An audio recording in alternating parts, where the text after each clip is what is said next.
guys, it's Sam, and today I'm doing the mid-year book Freakout tag. This tag was created years ago by Ellie and Chami. I will link their videos down below. This has been a very popular tag year after year that I feel like a lot of us do, so go and check out their original videos if you didn't know that they were the creators. And if you don't already know, this is a tag kind of talking about some of your favorites and least favorites from the first half of the year, and we are almost halfway through 2020.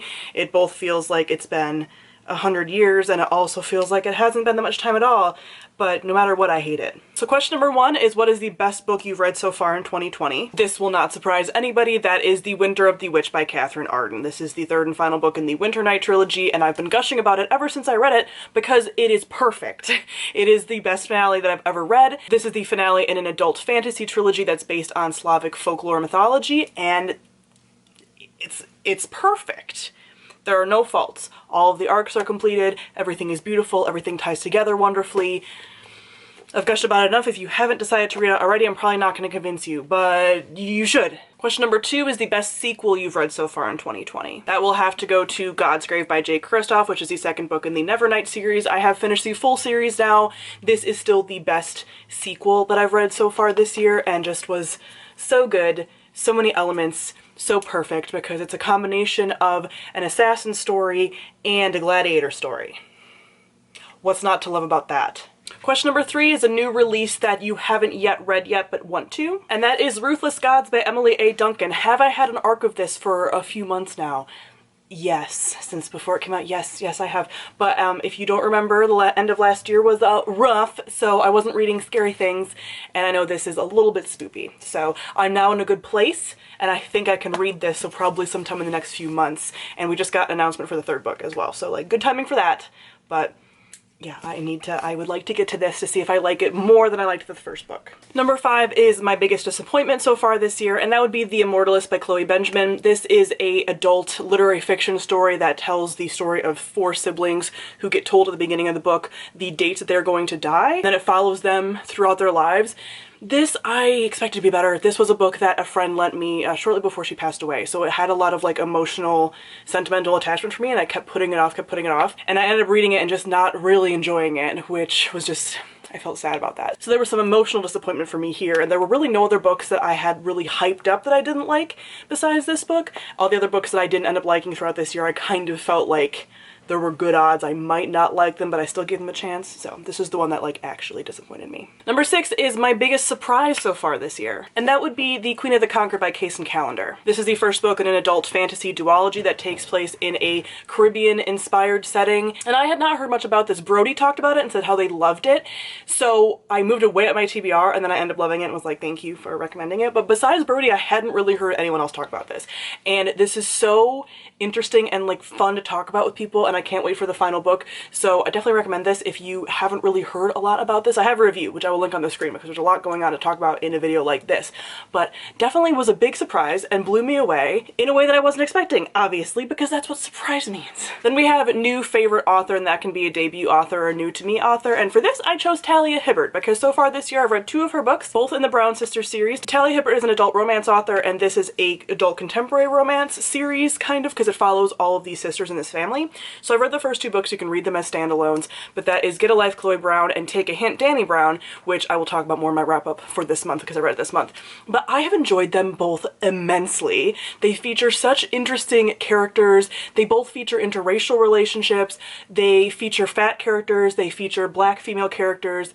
One of them is a witch and bisexual. The other one is chronically ill. Like, there's just so much going on that is very interesting and makes for very real stories, but also it's not like tragic at all. Like, it's very funny and laugh out loud funny and just really fun. I still say that the sex scenes are like not my favorite because they pull me out of the story a bit, but that's like my own thing. Otherwise, I adore her, and I'm going to continue to read books by her because I really like her sort of brand of rom-com. Number eight is newest fictional crush, and I really don't get fictional crushes that often. Like, yes, I still ship characters, but sometimes I feel like not as fiercely as I used to. It's a thing that I've run into, but I don't tend to want them as like book boyfriends. There is one exception to this, and that is Gus from Beach Read by Emily Henry. This is an adult contemporary romance. I've done a full review for it because it's one of my favorites so far this year that I've read, and Gus is so dreamy. Like, I think it's also because they have a really good communication going on, so there's not a lot of miscommunication that makes me usually like roll my eyes at romantic leads, or he doesn't do anything like particularly douchey. So I adore him, and he is very much my type. Number 9 is new favorite character. This was a little difficult because I've mostly read a lot of follow-ups to series that I already started, so there were not a lot of new characters because I already knew them from before this year. So while this character isn't like at the top of my list of favorite characters, of new characters, he is. That is Gavin from The Black Prison by Brent Weeks. I just read this last month, I believe, so I will link my review on the screen to talk about this more, but this is the first book in a adult fantasy series, and Gavin was one of the characters that I actually loved about this series. There's also characters that I hate in this series thus far with this first book, but Gavin is so interesting and compelling and intriguing and all of the good words for a complex character. So he is the reason I'm continuing to read this series, because I loved hearing about him and his story. He was very interesting. And number 10 is a book that made you cry. I don't like repeating books, but I don't cry very often when reading books, and this book hit me a lot, and that is Beach Read by Emily Henry. So this book is not necessarily sad in like a tragic way, but it definitely tugs at the heartstrings and the feels, and there's just a lot of things about this book and the situations in this book and the things that the character was going through that just hit me in the heart. So I cried probably 3 or 4 times in this book, and I am not a book crier. Number 11 is a book that made you happy, and that is Well Met by Jen DeLuca. This is a adult contemporary romance that takes place in a Renaissance fair, and the 2 main characters are a hate-to-love romance, and their characters in the Ren Fair hit it off when they don't still like each other in real life. And it's just like, it has so many tropes and things that I so deeply, deeply enjoy. And I was just like, it's one of those romances where I was just like kicking my feet and like having such a good time with it. There's like a little speed bump at the end that I didn't love as much, but otherwise like this was such a fun time for me.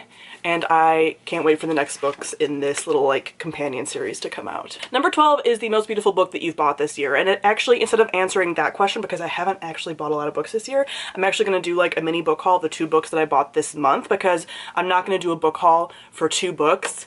But I want to talk about these 2 books that I bought. And these are 2 books that I bought for the Blackout bestsellers list. For a week in June, we were trying to buy books by Black authors to get a bunch of Black authors on the various bestseller lists. So these are the 2 books that I bought during that time period. The first is The Deep by River Solomon. This is a novella that was getting a lot of buzz a couple months ago when it first came out, and it is a fantasy story about mermaids, and these were the mermaids that came from the pregnant slaves that were thrown off the slave ships. That is a folk tale that is very common, so this is following that, and this is actually about like memories and the like generational trauma, because apparently there's a character that they hold all of the memories, and there's only like I think 1 time a year. I haven't looked all the synopsis because I just kind of want to go in as blind as possible, even though I know a little bit about it. And once a year they share that with everyone, and this is like the story of that sort of ceremony and everything. So I have heard that this is fantastic, and I am very excited about this. And the second book that I picked up was A River of Royal Blood by Amanda Joy. This is the first book in, I believe it's going to be a young adult fantasy trilogy, and this is North African inspired, and it features blood magic and like that kind of magic, which you know I am very into, that like necromancy, dark magic, all that stuff. But one of the main characters has that kind of blood magic, and they are 2 sisters, and the other one has to fight her because whoever wins gets claim to the throne. And it's all very dark and mysterious. There's also like fae in here. There's a lot of buzzwords in here. So I've heard good things about this already, but just hadn't gotten to it because, as you guys know, I'm trying to get all the books off my TBR, and I'm very, very close. So I wasn't going to buy any books. And then this popped up, and I was like, I will obviously make an exception for that. So I got to get a hold of 2 books that I've been meaning to get my hands on anyway. And they do fit, because they are probably the most beautiful books that I have gotten this year. And the last question, number 13, is books that I want to read by the end of the year. This will get more answered in a video coming up shortly later on next week, because I'm going to be doing a like mid-year goals check-in, talking about how I did with the first half of the year, since a lot of my goals for the reading year I did in like 1/2 year chunks. So I'm going to be talking about that and some of the books that I plan on reading and my goals for reading for the end of the year. So I don't want to repeat information, so check that out next week. So that is it for the mid-year book freakout tag. Comment below, let me know your answers to some of these questions. I'm not going to tag anybody because it's a fairly popular tag that like everyone kind of does around this time of year. So thank you all for watching, and I'll see all of you guys soon. Bye!